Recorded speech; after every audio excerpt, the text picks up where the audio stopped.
Welcome to the Philadelphia Sports Table Podcast Show, the longest-running weekly Philly sports podcast show in the world. That's right, 12 years strong. We got a great show, but an abbreviated show coming your way this week. Unfortunately, schedules happen. Life happens at times. Unfortunately, you're not going to be able to hear from Len or Eric this week. However, we've got a great discussion and a great interview coming your way about this Philadelphia Eagles upcoming 2025 season. What's it going to look like when it comes to the offense, when it comes to the defense? Are there certain areas of this team that we do have a concern with? We're going to be getting into them in just a bit here. We've got one of our good friends from the Eagles Pin Pull Podcast Network. We absolutely love having him on to dive into a lot of NFL talk and a lot of Eagles talk. We've got a great discussion coming your way. Let's get right to it. All right, we are back with our good friend, Shane Haff. He is coming to us from the Eagles Pin Pull Podcast Network on the Shane Page podcast. He and his buddy doing great stuff. They're just doing great stuff over there at Eagles Pin Pull Network. Shane, buddy, man, thanks so much for jumping on this week. Always happy to jump on, Jeff. I'm so used to being on camera. I just saluted when you were introducing me, forgetting that we're audio only. So I'm going to try to not talk with my hands too much. But dude, always we are excited. not audio only. We're not audio only. We are up on YouTube, my friend. We are. There you go. Salute everybody on YouTube. There we go. See, we're already just going to have to click re-record or something. I'm already messing things up, but I'm excited to be here. This is how long Shane has been coming on the PST podcast show, folks, because we are so used to connecting over video, knowing that it's only been an audio podcast. But back in April, we changed some things, and we're now doing video, and we're uploading to YouTube. First time Shane's on YouTube here at the PST podcast show. So there you go, buddy. Yeah, I'm gonna have dimension. To go click subscribe now. Yes, we are in the next dimension. Yeah, I got to tell you too, man. All right, Shane and I were talking a lot before we hit the record button, and I'm going to say something right now. Building an audio podcast platform over the 12 years we've been doing this, fun, and it's great where the show is right now. The amount of downloads, the listens, the base of listenership is great. Man, it's like starting all over from scratch when you're on YouTube, my friend. Not everybody comes over. Yeah, that's great. It's even I built a big Twitter following, and then it's the YouTube, it's not very big, and it's it's the same stuff, but it's just people. You end up in a niche in one place. But I just became your 80th subscriber on YouTube. So I appreciate hopefully everybody else will go subscribe, because you deserve far more than that. Well, I appreciate it, buddy. Thank you. And I appreciate you jumping on this week to talk about this Philadelphia Eagles offseason and what we can expect this coming season from this team. There's so many different storylines.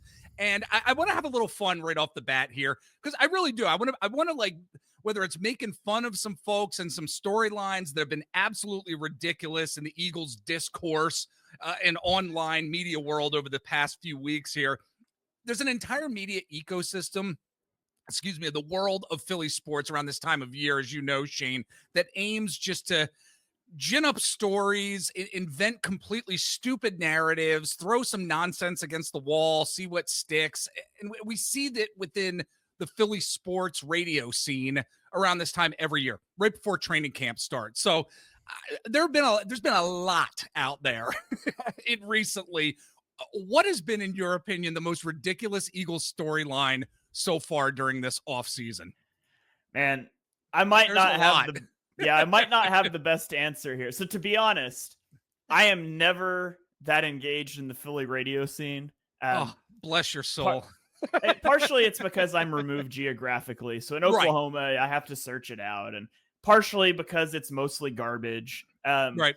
But also, I tend to unplug from most sports media when games aren't being played, because all there is to talk about is fake made up drama. And so I'm locked in through the draft. And then once the draft happens, I almost am on a cleanse from sports media. I'm still producing content. Right. And I'm doing all 22 stuff about the Eagles rookies. So games aren't being played, but I'm analyzing games, and I'll do your QB rankings and your head coach rankings and things like that. But I don't really consume a lot of sports media in the offseason. It's I hit summer, the kids are out of school. I've been grinding the draft. I'm just going to take a breath. But knowing what I know, I'm just going to go out on a limb and say they probably said some dumb things about Jalen Hurts, and you could probably throw a dart at the dartboard, and about anything that WIP has said about Jalen Hurts probably qualifies among the most ridiculous storylines I wish I had a bell so far. I wish I had a bell. I'm looking at the background music stuff I have here. I don't have a bell to go ding, ding, ding, ding, ding. Yes, you are absolutely correct. I mean, that really has been the most ridiculous story. So it's WIP guys creating their top 11 lists of best Philly sports athletes, and Jalen Hurts is left off. And it's like, are you really kidding me about this? It's ginned up garbage and nonsense, and what type of an athlete he is, and where his career has gone. Even though he's a Super Bowl winning champion right now, it's the narratives about Jalen Hurts absolutely ridiculous. So you hit the nail on the head there, buddy. It's a big missed opportunity not to have a throwback and do your top 11 Philly sports athletes and make number 11 Carson Wentz and like make that the thumbnail on the graphic. So big missed opportunity for the WIP guys. Absolutely. All right. Well, aside from that nonsense here, getting into this Eagles season, I think the majority of folks who follow the NFL, I think the Eagles are probably going to be one of the top teams in the NFC. I mean, it seems apparent. It seems like, yes, that's common sense. And when you look at the offseason of other teams like the Commanders, like the Rams, like the Lions, some other, possible top teams in the NFC, I think the Eagles are still right there at the top, Shane, especially from an offensive perspective. Is this how you're seeing things in terms of how the NFC is looking as we're going to be getting into this 2025 season? Yeah, I think so. If you look around the NFL, the Eagles return 10 of 11 starters on offense, and the one starter they don't return is an interior offensive lineman that I personally think Eagles fans overrated in Mekhi Becton, because he had some highlight reel blocks. Also, down in and down out, he had some struggles from times. I'm not trying to just do the revisionist. He's not an Eagle anymore, so he's not good, but he's a good player. If you can't replace an interior offensive lineman, what are you doing? So offensively, I expect them to be good. Defensively, there's some questions. They lose a lot off of the defense, but I just generally trust Vic Fangio and his ability to get things done, and the complexity of his scheme in year two with, rookies that were playing significant roles that are now second year in the league, second year in the system. So I think he'll be able to do more and push the right buttons. And if you look around the rest of the NFC, you've got the Commanders in the division. And I expect some fall off in year two of Jaden Daniels and Cliff Kingsbury. Yes. Now, I expect them to be very good. But this time last year, I expected CJ Stroud to do the same things in year two with the Texans, and he took a step back. And I think Jaden Daniels is in a better situation than CJ Stroud is, and especially since they just got CJ Stroud's left tackle. But Washington's offensive line's better. I think their playmakers are better. Cliff Kingsbury is a guy that I have much maligned as a head coach and how he would fall off in the second half of seasons. I was waiting on the shoe to drop last year and it didn't. So, maybe he's just a better offensive coordinator. Maybe in year two, teams make some adjustments and he struggles there. I don't know, but I think it's reasonable to expect them to not be quite as good in year two, although I still think they're going to push for the division. Yeah. And then if you look around at the other teams, the Lions, they're in the spot the Eagles were coming off of the 2022 season. They got to replace both of their play callers. They have to replace their center, which is a bigger deal than people think probably. It's a great point. Losing Frank Ragnow, especially so late in the cycle when it's hard to plan. They've got Tate Ratledge, who is a rookie that I loved for the Eagles, taking snaps at center, but he never took a snap at center in his collegiate career. He was a right guard. And so there's potential for concern there with the Lions. Their run game is going to be awesome, but we'll see how it plays out overall. Honestly, the Rams are the team I would probably be most scared of. Sean McVay, I think he's probably the second best coach in the league. He's a tremendous play caller. They've been a remarkably young roster that's grown up over the last few years. And so as they continue to mature, and, Matthew Stafford, if he's healthy, he's always capable of going on a heater. And I think that's what, can he sustain it a whole season? Can he stay healthy a whole season? Those are questions, but I think the Rams are the team. If you told me the Eagles don't win the NFC, who did? I think my money would be on the Rams. All right, very good. Well, moving along here with the conversation, we mentioned Jalen Hurts earlier in terms of the ridiculous Philly sports radio narratives that are persisting at this moment, but he's certainly had his share of offensive coordinators over the years, and I really wanted to get into what may possibly change with him this year with a new offensive coordinator, and really how he could elevate his passing game and that passing attack with this Eagles offense this coming season. Is something that you all talked about on your podcast as of late here. I mean, he's had to adapt. Jalen Hurts has had to adapt over these years, having new offensive coordinators year after year, which is one of the reasons I think he's a pretty special quarterback and one of the best in the league. Now he's got Kevin Patullo coming in as offensive coordinator.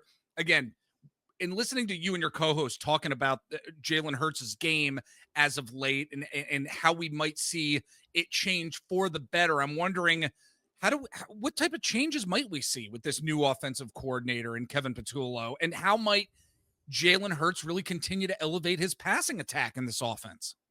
Yeah, Johnny and I recorded with James Foster from Wide Left last week, episode The Evolution of Jalen Hurts. And not to drive people away from my monetized podcast feed to a YouTube channel, but it's probably better on YouTube because we showed film clips of like Hurts in 2021 versus 2024 and just his growth as a player. And it's undeniable. And it's one of those things that, like, you know, you have kids and you're like hanging out with your kids every day, and then you go see somebody you haven't seen in a year and like, man, they've really grown up, and you don't see it because you see them every day. It was like that with Hurts going back to 2020. I was like, man, I remember how bad he was and how much I thought they needed to replace him, because it really is. It's really bad. It's phenomenal that what he was in 2021 to 2024, it's just unbelievable. But go real quick, folks, go search on YouTube. Where should they search for it? I'm forgetting where it was at because it was really great analysis that you guys did. Yeah, it's Eagles Pin Poll YouTube channel. It'll be back into last week's, but The Evolution of Jalen Hurts was the title of the episode, and I've got some links out on Twitter for it as well. But yeah, we talked about different areas of growth, and I think when you look into 2025, I mean, if you look at the last 3 years combined, so eliminating that 2021, his first full year as starter, 2022 through 2024, the Eagles have been number 4 in the NFL in EPA per play on offense. They've been 6th in drop back EPA, 2nd in rushing EPA. So the offense has been really good. And so I think we start there and say, the offense has been phenomenal. Aside from that blip on the radar at the end of 2023 where they couldn't beat the blitz and the OC couldn't figure it out. Yep. The offense has been really good. Now, it's also been very simple, and that annoys film guys that want you to do cool schematic things, and the Eagles just don't do that a lot because they haven't needed to. Right. And so you have to balance, like, at some point, presumably, maybe not, defenses are going to be able to stop that, and you need something else that you can go to. But you're not going to be as good at those other things when you start doing them. So how do you balance like trying to work that in while not endangering your chances to win now? And that's a juggling act they've got to work at. But to me, the biggest thing is Hurts is so good throwing downfield, outside the numbers, intermediate outbreaking routes. The intermediate middle of the field is not targeted a lot. And it's a more difficult area of the field for Hurts to throw to. If anything they can do to start to target that area of the field more will be helpful down the stretch. But at the same time, it's like, man, you can't cover A.J. Brown one-on-one deep. You can't cover Devontae Smith one-on-one on a slant route. And so you also can't stop Saquon Barkley without stacking the box. And you can't do all of those things at the same time. So to me, I don't think you're going to see great changes. I would like to see some more concepts to target the middle of the field. Yeah. I would like to see more Saquon Barkley sitting 5 yards over the middle of the field for check downs instead of flaring out to the flats, because those are just ways to get the ball in his hands downfield easier, to keep Hurts in rhythm.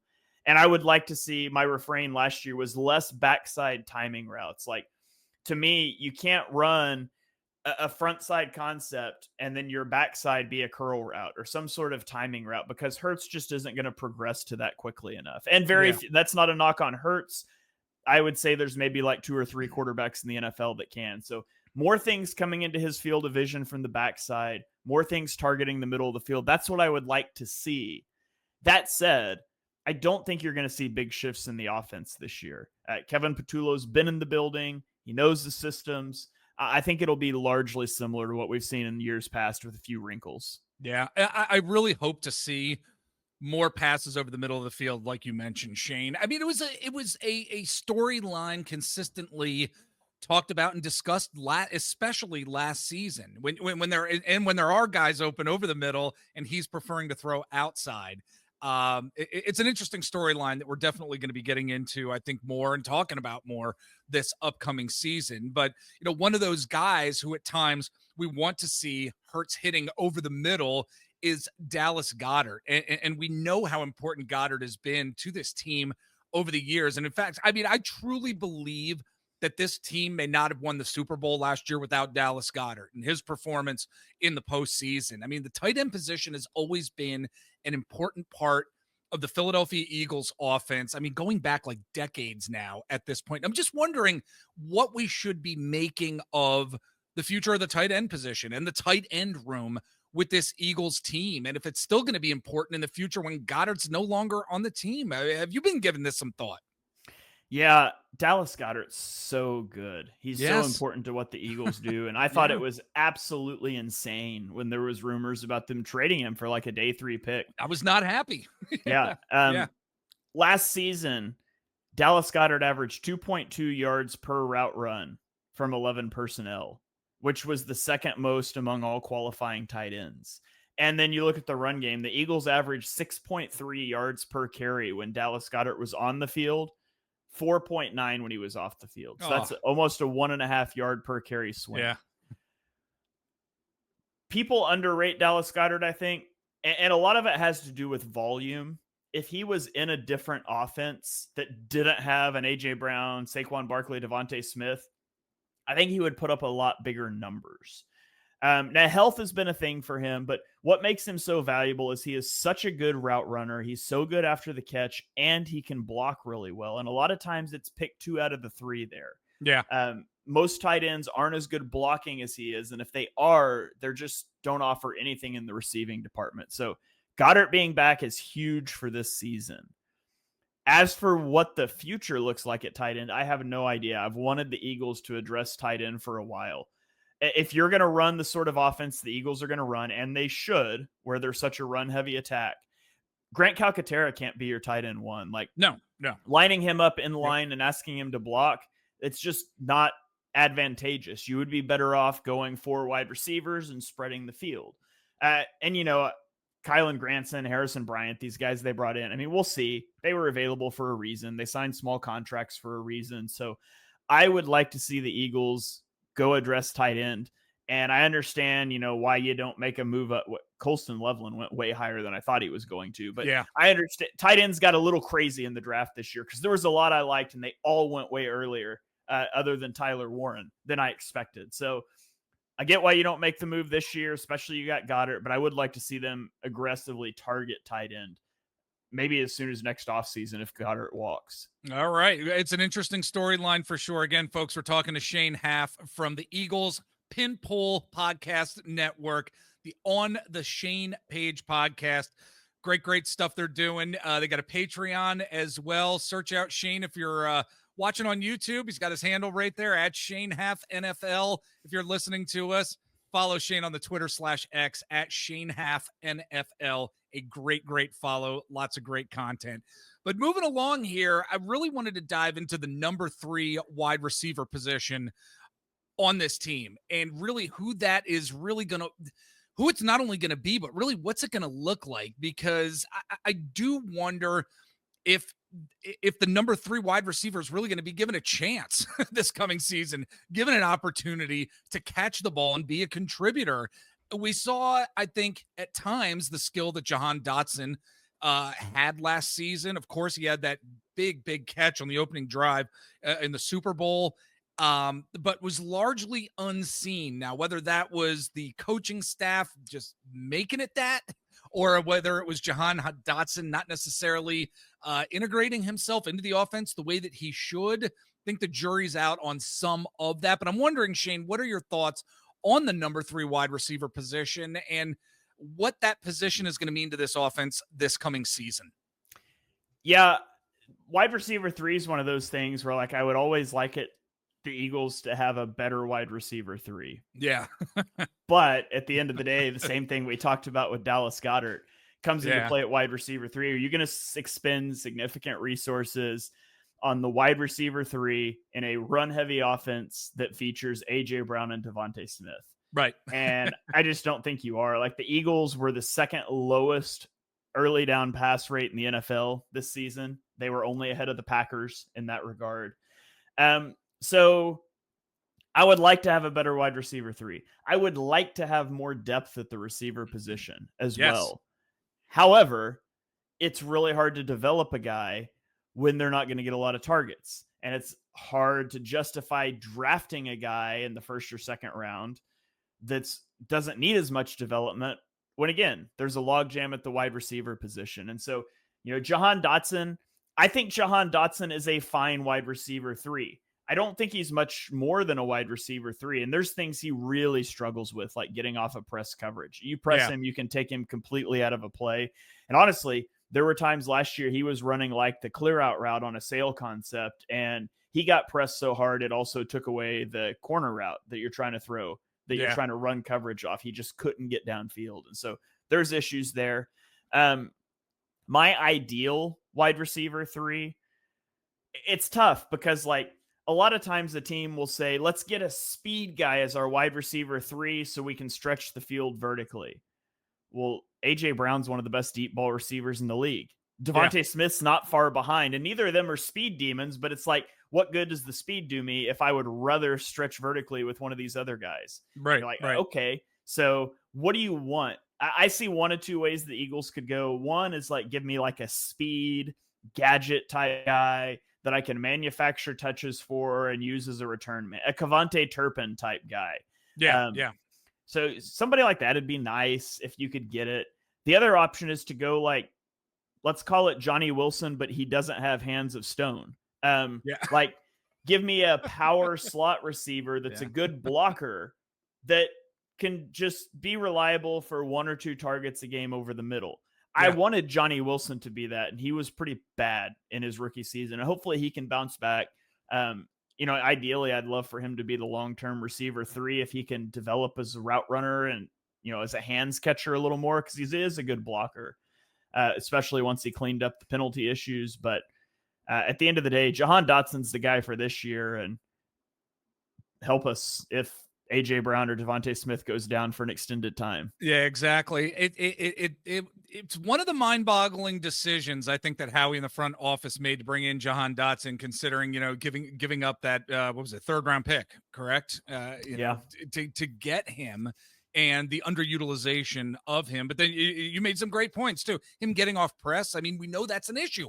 And I don't think that's going to stop at any time soon. Smaller based wide receiver. That's going to happen in this league for sure. But I want to move over to the defense for a minute here, Shane. And as we're getting ready to finish up our conversation, just a couple more topics here. I feel like this Eagles defensive line is going to need a lot of growth here in 2025. Nolan Smith, I think he's going to need to take some steps forward, even as good as we saw his play last year. Mora Ojamo and Jalix Hunt, I think they're going to need to develop more. We're just going to need to see more from a pass rushing perspective, I think, on this team with certain younger players. So I'm wondering, what kind of steps do you think we're going to see this Eagles defensive line and the pass rush really take this coming season? Are we going to need to be patient with these guys, or do you think they're going to be able to come in and really just be a force of nature? Yeah, Nolan Smith is really interesting because he came on so hot down the stretch last year. I think it was going into the Super Bowl, and I mean, we dominated the Super Bowl. I don't know how this stat holds up post Super Bowl, but going into the Super Bowl, over the final 3 weeks of the regular season and into the playoffs, Nolan Smith had the most pressures among any Eagles defender, and I think it was second in the NFL. And he just came out of nowhere. He's always been good as a run defender, and he sets a mean edge. And, if he can continue to rush the passer at that rate, that's going to be phenomenal news for the Eagles. Obviously, Jalen Carter's a superstar, and we don't even need to talk about him. I don't know. I feel like the biggest room for growth he has left is becoming respected enough to get penalty flags thrown his way when they just blatantly hold him. That'd be nice. Yeah. That'd be nice if you weren't allowed to hold him, but we'll see. Yeah. And then, when you look around at edge, you just start to wonder,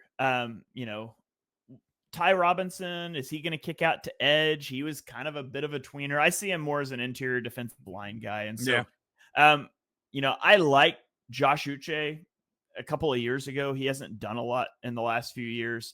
Azeez Ojulari is a guy I liked in the draft. I think between like Azeez and Jalix Hunt, hopefully you can get a good pass rusher out of that. But pass rusher is a position that the Eagles could stand to add somebody. And I think it's a place that makes sense. Like, you can talk about a lot of places that you could bring in a vet. Pass rusher is one where there's just an innate rotation. And so you could bring in Zadarius Smith, Jadeveon Clowney, assuming they're willing to sign for what you're willing to pay. And you can play them 20 snaps a game, and it doesn't overly hinder the development of a Jalix Hunt. Yeah. And so that's a place I would be interested in seeing them make a move. But again, last year, they didn't really they weren't awesome because the pass rush was awesome. It was fine. The coverage was so good, and the pass rush was good enough, and it all married together. And I think you're going to be relying on a lot of that this year too. Yeah, I think so as well. I think you make some great points there. And as we're winding down with our conversation here, I mean, I think it's safe to say that Howie Roseman's going to make some other type of move with regard to the defense, whether it is the pass rush or whether it is to acquire a safety, because I think that the safety position, it's certainly debatable, potentially the weakest link on this defense. How concerned should we be, Shane, for the safety position in this group coming into the season? And do you think Howie's going to make it a priority to address it before the start of the regular season? Yeah, safety is tough to know, right? I mean, you talk about being paper thin somewhere. Like, let's assume Andrew Makuba steps in and plays good in year one. Yeah. Behind Reed Blankenship and Andrew Makuba, if somebody goes down, you've got Sidney Brown, Tristan McCullum, Lewis Cine, maybe. It's thin for sure. And, Avonte Maddox was kind of their third safety last year, and he's gone. And I'm not saying they should have brought him back, but it's just a fact of the matter. They put him on the field over Sidney Brown last year. And so Justin Simmons is the hot name. He's been the hot name for the Eagles, it feels like, for decades. I don't know. Yeah.